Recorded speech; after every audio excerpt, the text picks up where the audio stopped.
অ্যামি ব্রাউনের বই dark psychology secrets and manipulation থেকে জরুরি কিছু কথা চলুন জেনে নিই। আচ্ছা, কখনো কি এমন হয়েছে যে কেউ আপনার ভাবনা বা সিদ্ধান্তকে এমনভাবে প্রভাবিত করছে আপনি টেরই পাচ্ছেন না?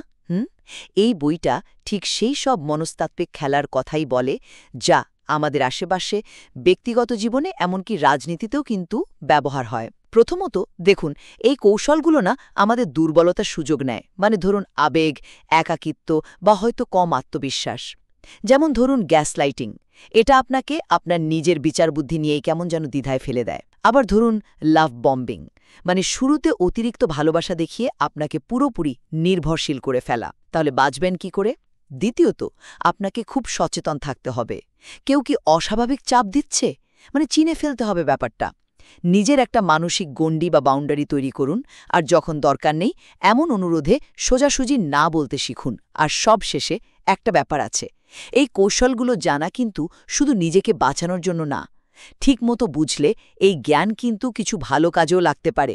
ধরুন দর কষাকষি বা নিজের আত্মবিশ্বাস বাড়ানোর ক্ষেত্রে।